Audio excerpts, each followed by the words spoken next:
श्री राधा कृष्ण चरण कमलेभ्यो नमः।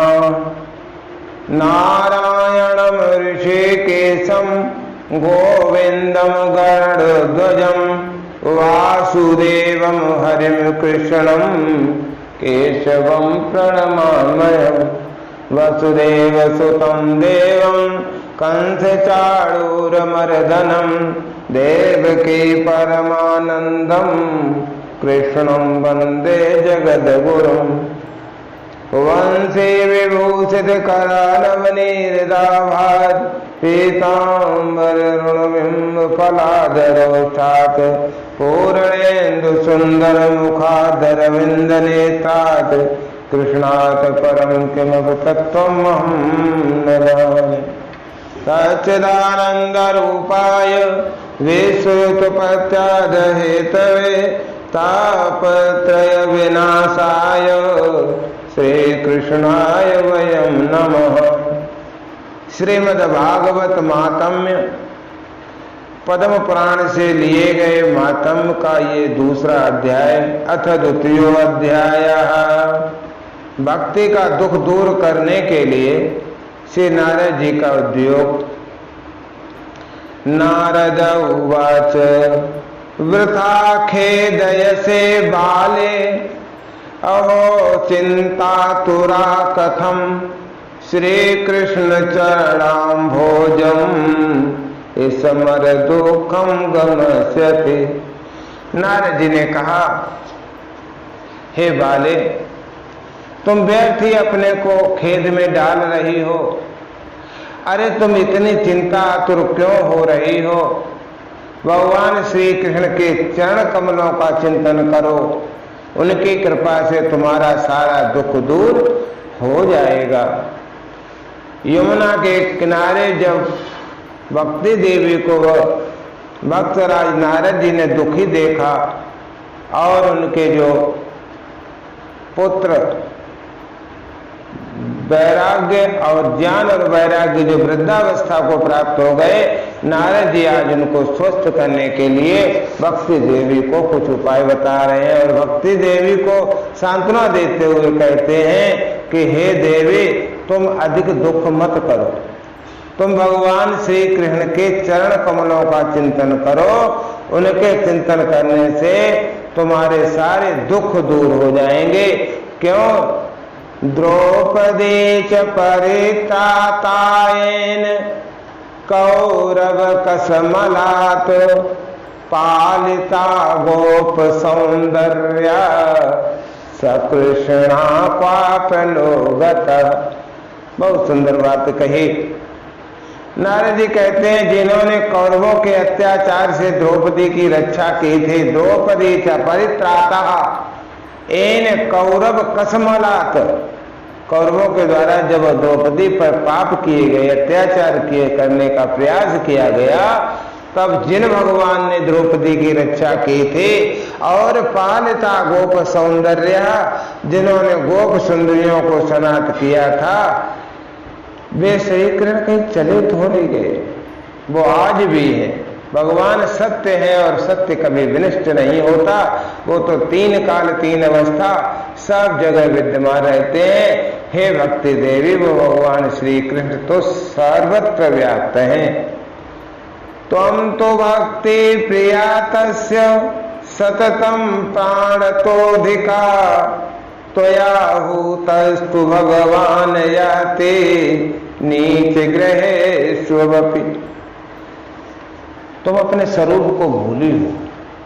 भक्ति देवी, जब भगवान ने तुम्हें अपने शरीर से उत्पन्न किया था, तुम तो भगवान की प्रिया हो, भगवान को बहुत प्रिय हो। तुम तो भक्ति और तुम भक्ति हो और भगवान श्री कृष्ण को बहुत ही प्रिय हो और वो तुम्हें प्राणों से ज्यादा प्यार करते हैं, बहुत प्रेम करते हैं। अरे भगवान तुम्हारे बुलाने से तो नीच के घर भी चले जाते हैं। अत नीच व्यक्ति हो, अस्पर्श, जो स्पर्श करने योग्य भी ना हो, लेकिन अगर आप बुलाती हैं तो आपके कहने से भगवान उस नीच के घर भी चले जाते। हैं, इतना प्रेम करते हैं, तुम दुखी क्यों होती? तुम अपने स्वरूप को तो पहचानो। फिर तुम तो भक्ति हो, सदा उन्हें प्राणों से प्यारी हो। और सुनो, सत्याद त्रियुगे बोध वैराग्यौ मोक्ते साधकौ कलौ तु केवला भक्तिर ब्रह्म सायुज्य कारिणी। ध्यान देकर सुनो भक्ति देवी, सतयुग, त्रेता और द्वापर, इन 3 युगों में ज्ञान और वैराग्य मुक्ति के साधन थे। देखो, ज्ञान और वैराग्य ये दोनों मुक्ति के पुत्र हैं। ज्ञान वैराग्य किसके पुत्र हैं? मुक्ति के पुत्र हैं। सतयुग, त्रेता, द्वापर में ये मुक्ति के साथ रहते हैं। जहां ज्ञान वैराग्य होगा वहां उसकी मुक्ति अवश्य ही होगी। लेकिन कलयुग में केवल भक्ति ही प्रमुख है। जब कलयुग आया, देखा तो भक्ति ने क्या किया? मुक्ति से कहा तुम चली जाओ, क्योंकि अब तुम्हारी आवश्यकता यहाँ है नहीं, तुम तो जाओ वैकुंठ में। और भक्ति देवी भी वैकुंठ चली गई। भक्ति की जो छाया रह गई वो ये है। तो भक्ति की छाया जो रह गई वो मृत्यु लोक में रह गई, और अपने दोनों पुत्र को भक्ति को दे गई। तो मुक्ति के ज्ञान और वैराग्य दोनों मुक्ति के पुत्र हैं, लेकिन भक्ति ने उन्हें ले लिया। अब भक्ति उनका पालन पोषण करने लगी, लेकिन असली पुत्र किनके हैं? मुक्ति के।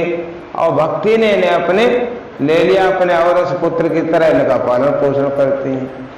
तो केवल भक्ति ही कलयुग में ब्रह्म सायुज्य मोक्ष को प्राप्त कराने वाली है। तो भक्ति करेंगे तो मुक्ति को बुला लेती है। भक्ति मुक्ति को बुला लेती है वैकुंठ से, और उस जीव का मोक्ष करके, मुक्त करके फिर वैकुंठ चली जाती है। लेकिन लगातार मुक्ति यहाँ धरती पर नहीं रहती है। एत निश्चेत्य चिद्रूपा सद्रूपां त्वं ससर्जः परमानंद चिन्मूर्ते सुंदरीं कृष्ण वल्लभां। ये सोच कर ये परमानंद चिन्मूर्ति ज्ञान स्वरूप श्री हरि ने अपने सत्य स्वरूप से तुम्हें रचा है। भगवान श्री कृष्ण ने तुम्हें अपनी चिन्ह मूर्ति, अपनी चेतन शक्ति के द्वारा तुम्हारी रचना की है। समझे? अपने जो आनंद के स्वरूप था भगवान का सत्य स्वरूप, उससे तुम्हें बनाया था। तुम साक्षात श्री कृष्णचंद्र की प्रिया हो और तुम परम सुंदरी हो।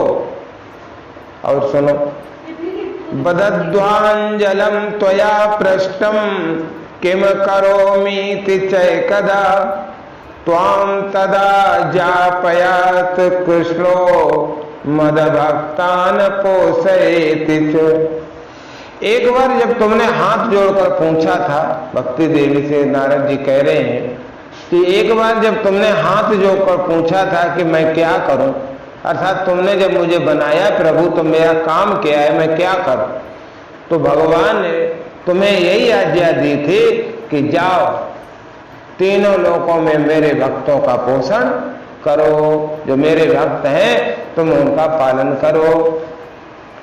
अंगीकृतुम त्वया तद्वै प्रसन्नो भूदधरस्तथा तदा मुक्तिं दासीं ददौ तुभ्यं ज्ञान वैराग्य का विमोह। तुमने भगवान की आज्ञा स्वीकार कर ली, इससे तुम पर श्री हरि बहुत प्रसन्न हो गए, और फिर भगवान ने तुम्हारी सेवा के लिए मुक्ति को तुम्हें दासी के रूप में दे दिया था। दासी के रूप मुक्ति दे दी, और उनके जो ये पुत्र थे ज्ञान वैराग्य को, दासी के जो पुत्र थे वो मुक्ति के जो पुत्र थे ज्ञान वैराग्य, वो भी तुम्हें सेवा के लिए दी थी। तो पोषणम स्वयं रूपेण वैकुंठे तुम करोसि च भूमौ भक्त विपोषाय छाया रूपम त्वया कृतम। देखो साफ लिखा है, छाया रूपम त्वया कृतम। तुम अपने साक्षात स्वरूप से तो वैकुंठ धाम में ही रहती हो, भक्तों का पोषण करती हो। जो वैकुंठ में भगवान के भक्त रहते हैं उन भक्तों को साक्षात आप वैकुंठ में निवास करके उन भक्तों का पालन पोषण करती हो। और इस भूलोक में भूमौ भक्त विपोषाय, पृथ्वी पर अपने भक्तों को, भगवान के भक्तों को पोषण करने के लिए अब किस रूप में विद्यमान है? छाया रूपम त्वया कृतम, केवल छाया रूप धारण कर रखा। जैसे सीता जी ने छाया रूप धारण कर लिया था, असली सीता अग्नि में रह गई थी, ऐसे ही असली भक्ति जो है वो वैकुंठ में भक्तों का पोषण करती है। जो यहाँ से भक्त जाते हैं उनका, और जो भगवान के भक्त वहां रहते हैं, पार्षद रहते हैं, उन सबका पोषण भक्ति देवी करती हैं। और छाया रूप में भक्ति पृथ्वी पर निवास करते हैं कलयुग में, और तीनों युगों में साक्षात रहती हैं। और मुक्ति तो चली गई, वैकुंठ में रहती हैं। जब भक्ति बुला लेती है दासी रूप में, तुम जाओ, तुम्हारा यहाँ कोई काम नहीं है। तो जब बुलाती है भक्ति देवी तब मुक्ति आती है। ज्ञान वैराग्य को कलयुग में कोई पूछता नहीं है। कलयुग में ज्ञान वैरागी, ज्ञान नहीं है, वैरागी नहीं है, कोई सुनता नहीं। तो मुक्तिम ज्ञानम विरक्तम च सहकृत्वागता भुवे कृतादि द्वापुर शयांतम महानंदेन संस्थिता। तब तो मुक्ति ज्ञान और वैराग को साथ लिए हुए पृथ्वी तल पर आई, और सतयुग से द्वापर पर्यंत बड़े आनंद से रही। सतयुग निकल गया, त्रेता निकल गया, द्वापर आ गया, बड़े आनंद से रही। सब लोग तुम्हारी पूजन करते थे, सबको तुम भला करती थी, हैं, और तुम्हारी कृपा से लोगों को मुक्ति प्राप्त हो जाती थी। लेकिन अब ये कलयुग आ गया, तो कलौ मुक्ति क्षयं प्राप्तः पाखंडामय पीड़िता तुदाजया गतः शीघ्रम वैकुंठम पुनरेव स। कलयुग में जो तुम्हारी दासी थी, कौन दासी है? भक्ति की दासी कौन है? मुक्ति। पाखंड रूप रोग से पीड़ित होकर क्षीण होने लगे। पाखंड है तो नहीं, बनावटी वेद बनाए, भक्ति का रूप बनाए, घूम रहे हैं, बहुत बड़े पाखंडी और व्यभिचार सब करते हैं। तो ऐसे पाखंडियों से क्या हुआ? वो मुक्ति छीण पड़ गई। तो इसलिए वो तो तुरंत ही तुम्हारी आज्ञा लेकर के वैकुंठ चली गई। इन पाखंडियों की मुक्ति कहाँ रखी? तो इन पाखंडियों की मुक्ति नहीं हो सकती, इसलिए वो और कमजोर हो रही थी। तो भक्ति देवी की आज्ञा से मुक्ति तो वैकुंठ चली गई। नारद जी बता रहे हैं भक्ति को भूल गई, भक्ति सर छाया रूप में है भक्ति। स्मृता त्वया पे चात्रैव मुक्त रायाति याति च पौत्रे कृत्य त्वे ममौस पार्श्वे स्वस्यैव रक्षितौ। अब देखो कितनी बढ़िया बात कही। इस लोक में भी तुम्हारे स्मरण करने से वो आती है। अगर तुम ना चाहो तो मुक्ति कभी यहाँ नहीं आएंगी, और फिर आती हैं और फिर चली जाती, रहती नहीं। किंतु इन ज्ञान वैराग्य को तुमने पुत्र मान लिया है, अपने पास ही रख छोड़ा है तो पुत्र ये किनके? मुक्ति के। लेकिन इनको तुमने अपना पुत्र मान लिया तो अपने पास रखा है। तो भाई जहाँ भक्ति होगी वहां ज्ञान वैराग्य रहेंगे, अर्थात जहाँ ज्ञान वैराग्य रहेंगे तो उनकी माँ भक्ति भी वही निवास करेंगे, तीनों रहते साथ ही साथ। लेकिन कलयुग के लोगों ने क्या किया? ज्ञान और वैराग्य को उपेक्षा कर दी। कोई ज्ञानी नहीं, कोई वैरागी नहीं। उपेक्षातः कलौ मंदौ वृद्धौ जातौ सुतौ तव तथा विचिंताममुच तुमुपायं चिंता चिंतयामहम्। नारद जी कहते फिर भी कलयुग में इनकी अपेक्षा होने के कारण तुम्हारे ये पुत्र उत्साहहीन हो गए और वृद्ध हो गए। लेकिन तुम किसी प्रकार की चिंता न करो, तथा चिंता मुंच, फिर भी तुम जो है चिंता को छोड़ दो, और तुम्हारे लिए इनके नए जीवन को करने के लिए, इनको नया बनाने के लिए मैं कुछ उपाय सोचता हूँ। हमें सोचने दो, कुछ विचार करता हूँ, देखो जी कैसे सही है। तो कलिना सदृशा कोऽपि युगो नास्ति वरानने तस्मिस्त्वां स्थापयिष्यामि गेहे गेहे जने जने। हे सुमुखी सुंदर मुख वाली भक्ति देवी, देखो विचार करके देखो तो कलयुग के समान कोई युग नहीं है। तीनों युग भी कलयुग के समान नहीं है। कलयुग में ढेर सारे दोष हैं, परंतु एक इसमें बहुत गुण है। तुम चिंता मत करो भक्ति देवी, मैं प्रतिज्ञा करता हूं, मैं नारद ये प्रतिज्ञा करता हूं कि तुम्हें हर घर में बसाऊंगा, घर घर में प्रत्येक पुरुष के हृदय में स्थापित कर दूंगा। मैं इतनी मेहनत करूंगा कि सब जगह तुम्हारा ही बोलबाला होगा। ये नारद जी जने जने लिखा ना, गे गे जने जने स्थापयिष्यामि तमस्त्वं, तुमको घर घर में स्थापित कर दूंगा। ये कहा अन्य धर्मा तिरस्कृत्य पुरुष कृत्य महोत्सवान तदा नाहम हरेर्दासो लोके त्वाम न प्रवर्तये।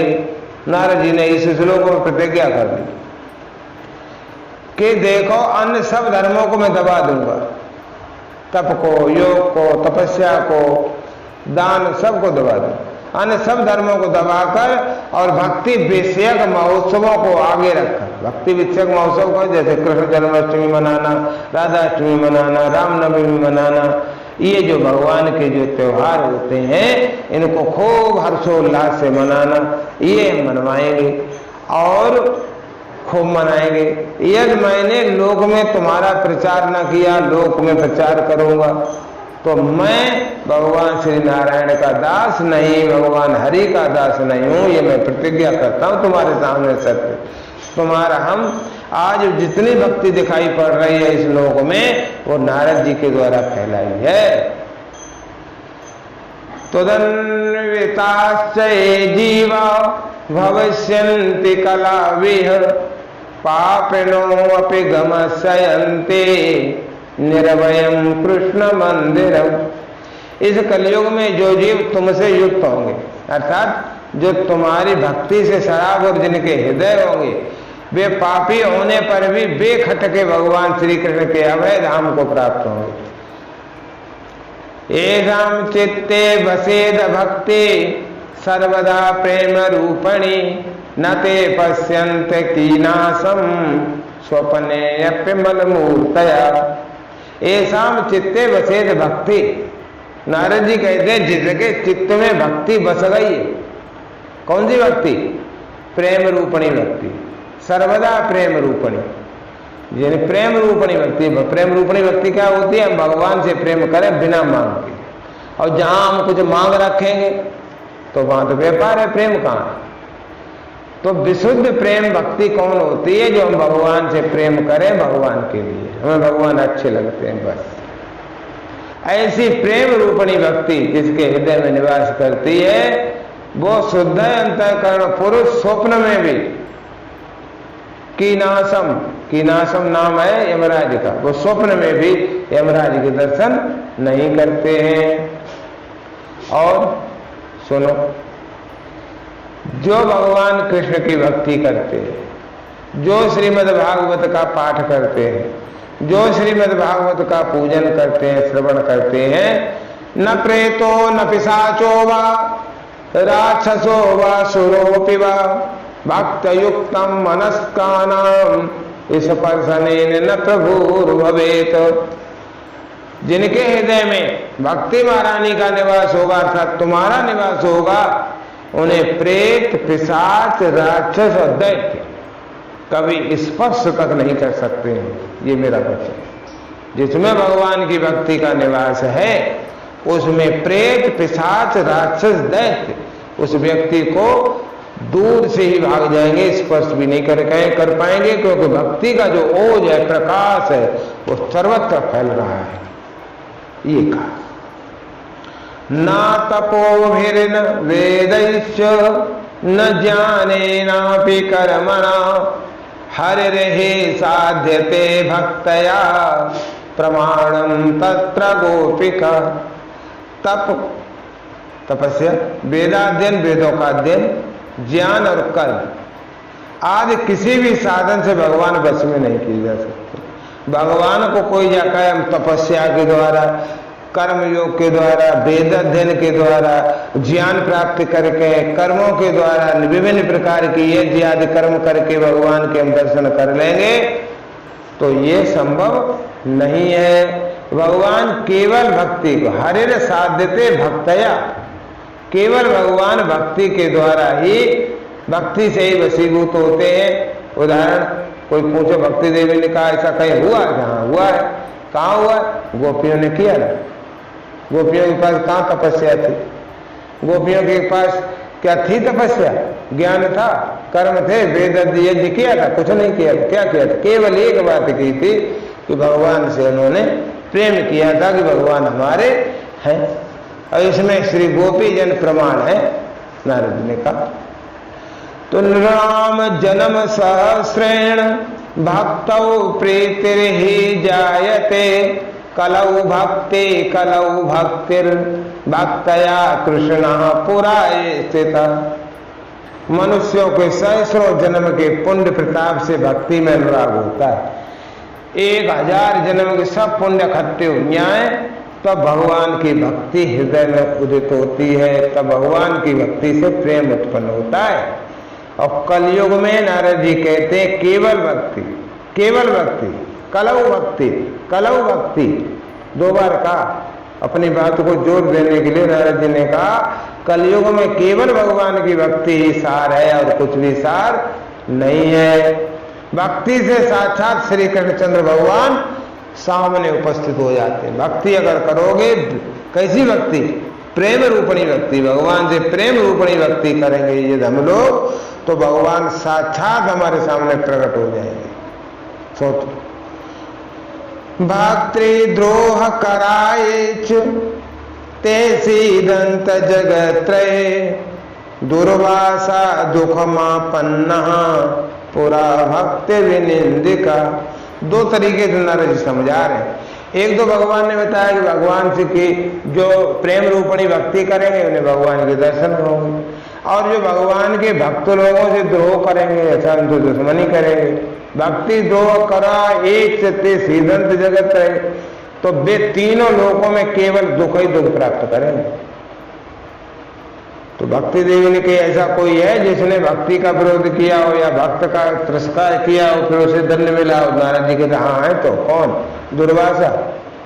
दुर्वासा ऋषि ने अम्बरीश महाराज को परेशान किया, तो अम्बरीश को मारने के लिए कृत्या प्रकट कर दी। तो अम्बरीश भगवान का रक्षा करते थे, चक्र सुदर्शन चक्र ने कृत्या को मार डाला। और फिर पड़े पीछे दुर्वासा के, तो दुर्वासा ऋषि कहाँ कहाँ भागे? इंद्रलोक में गए, ब्रह्मा जी के पास गए, शंकर जी के पास गए, सबने कहा अरे भाग जाओ भाई, हमारे लोग से चले जाने, चक्र हमारे लोग को भी नशे कर देगा, हम तुम्हारी रक्षा नहीं करें, भगवान ही चक्र से तुम्हारी रक्षा कोई नहीं कर पाएगा, तुम भागो भैया। अब ये सारे ब्रह्मांड में भागते फिर चक्र इनके पीछे पड़ा। तो इन्हें कब कैसे बचे? तो रास्ते में नारद जी मिल गए। यही नारद जी कह रहे हम ही मिल गए उनको। नारद जी से दुर्वासा ने कहा भाई नारद जी कोई उपाय बताओ कैसे बचूं मैं? तो उन्होंने कहा बचने का केवल एक ही उपाय है कि क्या, तो तुम जाओ भगवान श्री नारायण के पास, जिनका ये चक्र है वही तुम्हें रास्ता बताएंगे। तो भर के क्षीर सागर में नारायण जी भगवान के पास गए। दुर्वासा महाराज ने रक्षा करो, हमको तो ऐसी बड़ी भूल हो गई। नारद जी ने कहा जा भैया चक्र आप तो छूट गया मेरे हाथ से, हम रक्षा तुम्हारी नहीं कर पाएंगे, हमारा चक्र जो है भक्तों की रक्षा करता है। अब जिस जगह तुमने अपराध किया अगर वो तुम्हें क्षमा कर दे तो चक्र शांत हो सकता है, जाओ। तो बाप के द्वारा उनके पास गए, अम्बरीश ऋषि अम्बरीश राजा के पास गए, और अम्बरीश से जब दुर्वासा जी ने क्षमा मांगी तब अम्बरीश ने चक्र की स्तुति की, तब जाके चक्र शांत हुआ। तो नारद जी कह रहे हैं जो भक्तों का तिरस्कार करते हैं उन्हें भगवान इस तरह से चक्रदंड देता है। पूर्व काल में भक्त का तिरस्कार करने वाले दुर्वासा ऋषि को बहुत कष्ट उठाने पड़े थे। तो अलम व्रतैरलम तीर्थैरलम योगैरलम मखै अलम ज्ञान कथा कलापैर भक्ति रेकैव मुक्तिदा। कितनी सुंदर बात 21वें श्लोक में कही। नारद जी कहते हैं बस बस सब ज्यादा बातें करने की जरूरत नहीं है। व्रत, तीर्थ, योग, यज्ञ और ज्ञान चर्चा आदि बहुत से साधनों की कोई आवश्यकता नहीं है। अब ये सब कछ मत करो तो क्या करें? केवल श्रीमद् भागवत की कथा सुनो और भगवान के नाम का गुणगान करो। बहुत से साधनों की कोई आवश्यकता नहीं है, एकमात्र भक्ति ही मुक्ति देने वाली, तो काय को मालूम पड़े। समझे, नारद जी ने इस तरह से भक्ति देवी को समझाया। तो यहाँ पर सूत जी कथा सुना रहे शौनक ऋषि को, भाई पुरानी बात भी याद करते रहो। सूत जी कहने लगे, इत नारद निर्णीतम स्वामहतम्यम निशम्य सा सर्वांग पुष्ट संयुक्ता नारदम वाक्यम अब्रवीत। सूत जी कहते हैं, इस प्रकार नारद जी के निर्णय किए हुए अपने मातम्य को सुनकर भक्ति के सारे अंग और पुष्ट हो गए, उनमें से प्रकाश झलकने लगा। और वे भक्ति देवी जो हैं नारद जी से कहने लगी, नारद जी से भक्ति देवी कहने लगी, अब कल पढ़ेंगे। नारद जी से भक्ति देवी क्या कहती हैं, इसे हम लोग कल श्रवण करेंगे। बोलिए श्री राधा कृष्ण चरण कमलेभ्यो नमः।